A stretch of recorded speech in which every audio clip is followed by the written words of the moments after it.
Bonjour à toutes et à tous et bienvenue pour cette nouvelle émission Kaboom consacrée à Aveline Stockard, dont la première série BD, elle, fait actuellement un carton. Allez, c'est parti, générique. Dites, on forme une bonne équipe, non? Ouais, honnêtement, je me demande quand même si j'aurais pas pu le faire tout seul.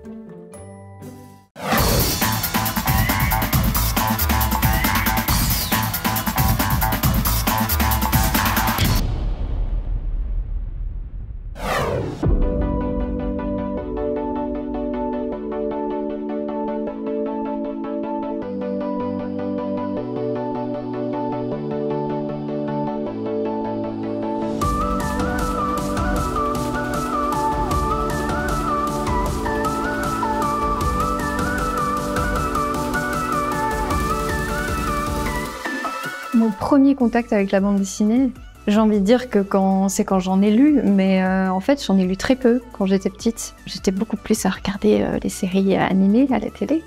Puis après évidemment tous les Disney, Pixar, pendant mon adolescence, surtout le Pixar, c'est vraiment des films que j'adore. Ils ont une espèce d'intelligence où tout a du sens. Et quand on analyse les films, notamment en termes de forme, etc., tout est super bien emboîté, quoi. Et tu te fais, c'est des génies. Le vrai contact que j'ai eu avec la BD, en fait, c'est en faisant des années après avec elle.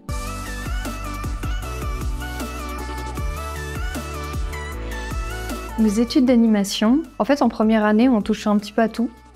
Et en deuxième année, on devait choisir une spécialisation. J'avais envie de donner littéralement une dimension supplémentaire à ce que je faisais, d'où la 3D, parce que j'avais envie de modéliser mes personnages, j'avais envie de leur donner vie.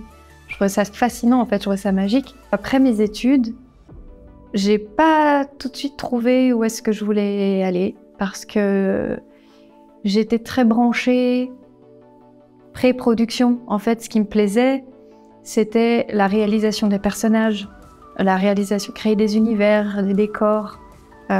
C'était vraiment la bible graphique, on va dire, des projets, ce qui se fait au préalable.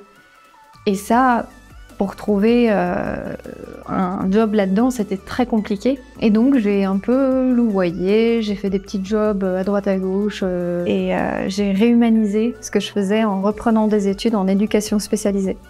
Donc, rien à voir avec le design, absolument pas, quoi. Et ça a été super enrichissant, seulement, je me retrouvais pas créativement parlant.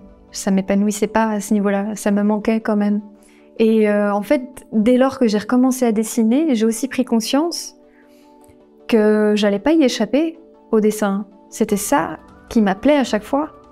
Donc je me suis dit, arrête d'essayer de trouver des alternatives, vas-y, dessine. J'ai commencé à avoir de plus en plus de demandes de travaux, de petits jobs, notamment dans l'animation, des choses comme ça, ce que j'attendais de faire depuis le début en fait.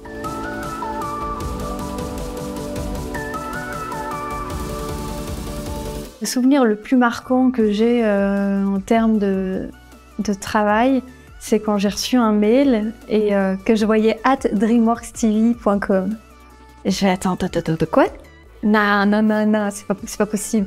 Et j'ouvre le mail et effectivement, c'était DreamWorks qui me demandait de bosser avec eux. Et ça, ouais, ça a été marquant parce que jamais j'aurais imaginé bosser pour un tel studio.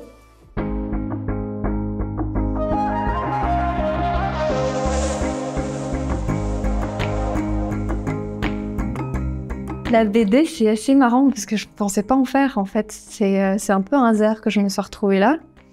Un heureux hasard.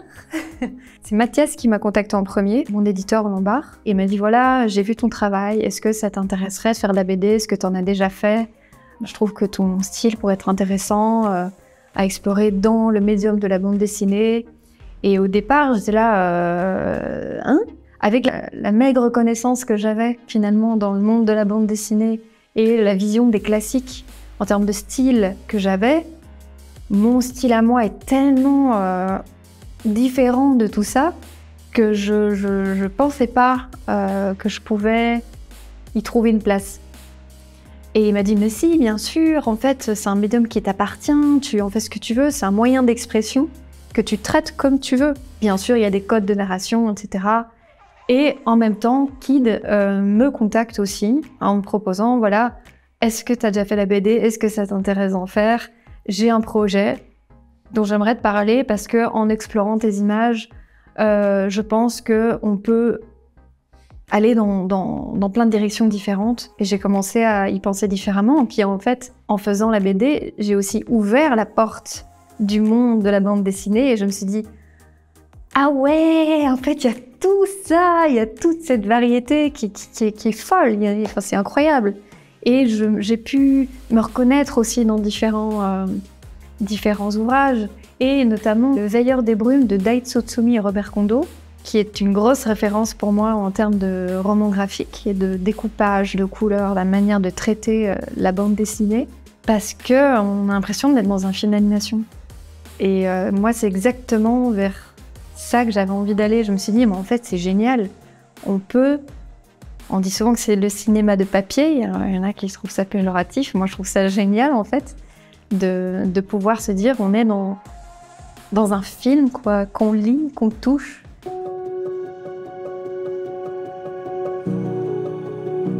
Elle, c'est une adolescente qui a plusieurs personnalités au sein d'elle-même. Et on va la suivre dans son quotidien, avec ses copains, etc. Et en fait, on va se remarquer que lors de certains bouleversements dans son quotidien, elle va switcher de personnalité. Le truc, c'est que c'est pas toujours la bonne personnalité qui va sortir au moment opportun. Et donc, ça va créer des tensions. Et on va voir comment elle va gérer ça, comment ses amis vont se rendre compte de ça, comment elle va gérer tout ça. Et au fur et à mesure, bah, évidemment, au cours du tome 2 puis du tome 3, on va voir des interactions entre les différentes personnalités qu'elle a au sein d'elle-même. Et ça va être un peu chercher l'origine de tout ça. Et apprendre à mieux se comprendre, de faire fonctionner cette singularité plurielle avec ses amis, etc. Et voilà. C'est un projet qui me parlait énormément, auquel je me suis vite identifiée, parce que finalement, c'est l'histoire d'un personnage qui est un peu en quête d'identité, de trouver sa place, ses origines, etc., de savoir où elle va. Et je me reconnaissais à fond dans ce personnage à ce moment-là. Puis toute la pluralité des émotions aussi, que j'avais envie de travailler et que c'est quelque chose que je prends beaucoup de plaisir à faire. J'ai voulu changer de format. C'est pas un format classique. Elle, c'est un format un peu plus petit. Kid, lui, avait eu l'habitude de travailler sur des formats classiques où il parle assez bien. Moi, je voulais pas que ce soit trop bavard. Donc, il a fallu qu'on s'adapte pour que ce soit assez contemplatif pour moi, me donner de la liberté sur le dessin. Et lui, de raconter ce qu'il faut raconter en termes de dialogue, etc., de faire avancer l'histoire correctement. Et je trouve qu'on a vraiment trouvé un bon équilibre entre les deux. Avec ce projet, j'avais tout de suite des images qui me venaient en tête. Je voyais tout se dérouler dans mon imagination, quoi. Je voyais le film devant moi. Ensuite, je me suis juste laissée porter par l'envie de faire des belles images, de raconter une chouette histoire. C'est tout ce qui m'animait. J'ai été très très surprise de la vitesse à laquelle le bouquin a été accueilli et apprécié. Et puis, l'ampleur du phénomène après, que je réalise toujours pas en fait. C'est quelque chose d'assez impalpable. Je le réalise quand je vois des gens qui viennent en dédicace et qu'il y a une file monstrueuse et je me dis mais c'est fou.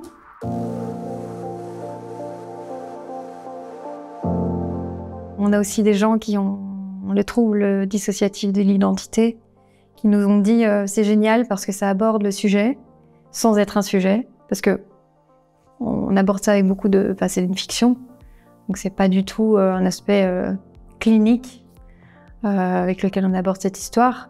Malgré tout, il y en a qui sont contents qu'on aborde la question, que ça pose, ça pousse la curiosité en fait sur ce trouble-là. Les gens peuvent se sentir reconnus, peuvent se projeter dans l'histoire à plein de niveaux différents. La volonté de faire venir des aspects de l'animation dans mon dessin, c'était très conscient. Notamment jouer avec la lumière à ce point. J'adore jouer avec la lumière, j'adore en fait créer une atmosphère dans laquelle on a vraiment l'impression de pouvoir plonger. Et aussi la profondeur de champ, qui n'existe pas vraiment en BD. Et ça, je m'amuse beaucoup avec ça aussi. Et c'est un code cinématographique que j'ai gardé dans la BD. Quand on fait un focus sur le visage d'un personnage, que tout le reste est flou, ben, on a clairement le regard attiré sur ses yeux qui sont grands en plus dans le dessin que je fais. Ben aussi carrément jouer avec les flous de mouvement. Par exemple, dans le tome 1, il y a un moment donné où elle est très chamboulée parce qu'elle vient d'apprendre une information assez bouleversante. Et on voit toutes les personnalités à l'intérieur de sa tête être chamboulées aussi. Ça fait même mal aux yeux de regarder cette image parce que c'est complètement flou. Mais c'est fait exprès, quoi. C'est fait exprès pour que ça donne mal à la tête parce que elle a mal à la tête. Je sais pas comment ça se passe dans l'apprentissage de la bande dessinée, des personnages et des émotions au sein de la bande dessinée. Mais en tout cas, en animation, on force le trait, on joue avec les lignes d'action, même dans le visage. On accentue vraiment les émotions. Et c'est quelque chose qui m'a toujours fascinée. C'est ce que j'ai essayé de reproduire dans elles, effectivement, parce qu'elles ont toutes leur identité émotionnelle. On aurait peut-être même pu se passer de la couleur des cheveux. On aurait quand même compris à qui on avait affaire. On est dans un monde fictif. On est en Europe, aux États-Unis. C'est nulle part. Et en fait, c'est inspiré juste d'endroits que moi j'aime bien. Juste, j'avais envie de me faire plaisir avec le cliché des casiers scolaires dans les écoles américaines, parce que ça a un cachet que j'aime bien. En fait, ce sont des codes très efficaces, visuels, que tout le monde connaît. Il y a un moment donné, elle est dans des rues. Je me suis inspirée de Nice. Ça peut être même un peu mélangé à Cuba. Tout est mélangé parce que j'avais envie de mélanger tout pour que ce soit partout et nulle part en même temps. C'est éreintant, mais c'est super gratifiant parce que on est décisionnaire de tout. Je peux décider des décors, des personnages, des couleurs, des lumières. Je raconte vraiment, je crée vraiment ce que j'ai envie de créer, ce que j'ai en tête. La seule chose, c'est que si je me relance dans une aventure BD, il va falloir que j'apprenne à beaucoup mieux équilibrer mon quotidien pour plus me laisser envahir, pour plus me laisser autant vider de mon énergie. Et c'est ça qui va être le plus compliqué à mettre en place. Mais si j'arrive à mettre ça en place, je pense que je serai vraiment la plus heureuse du monde parce que je ferai quelque chose qui me plaît, avec plein de sérénité. Et ça, c'est génial, quoi.